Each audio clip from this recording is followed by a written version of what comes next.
We're on hole number 14, the Perry Maxwell hole. Now Maxwell was known for Maxwell greens, which were his rolling greens. They're fast here. But he also had the clam style shell bunkers.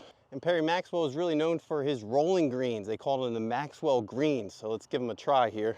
Named the godfather of Oklahoma golf, Perry Duke Maxwell was born June 13th, 1873 in Kentucky. He then soon later moved to Oklahoma. He still sits today in the Oklahoma Sports Hall of Fame since 2012.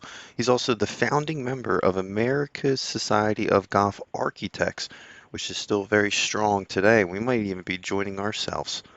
Well, the history behind this gentleman is very interesting. We're going to talk all about his love for the game and how he got into golf architecture. In college, he studied classical literature, where he found the love of his life, and married that same year in 1902 Ray Woods.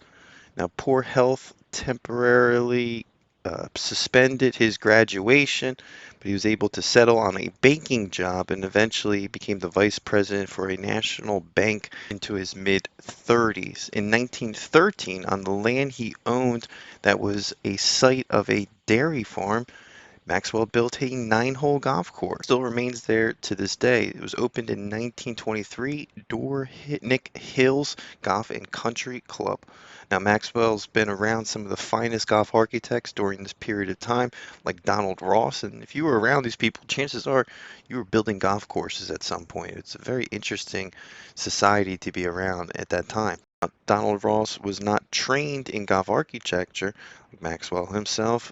In the United States in the late 1900s and early century, there was a lot of immigrants from Scotland and England that were able to push their knowledge of game and ability of the game. When it comes to Maxwell's design theory, he really focused on large greens that typically were swelling, so they were the Maxwell rolls. So just because you got on the green, there's a good chance that you could be three-putting on that green. Now, many of his golf designers would follow his lead in creating these demanding, changing greens. And not only that, he was a genius when it came to just recognizing Mother Nature's design and the course and just carving out existing landscape out of that design. Take some chances even with his first course, where there was a built green atop of 50-foot cliff on a par 5.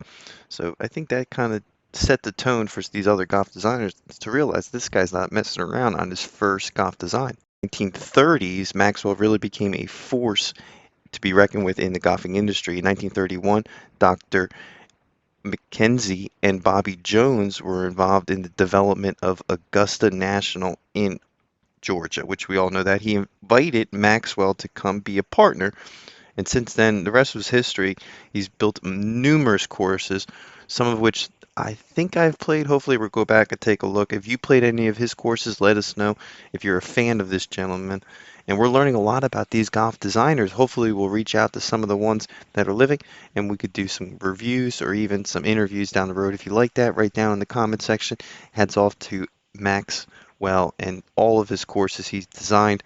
If you are a member at one of his courses, be very grateful that you're playing some of golf history. That's going to do it for the Parfessor, an independent golf channel focused on fun, affordable golf in your area. So if you like golf reviews or you just like learning about golf designers or golf courses that are public in your area, this might be the channel for you. It's the best educational golf channel money can buy.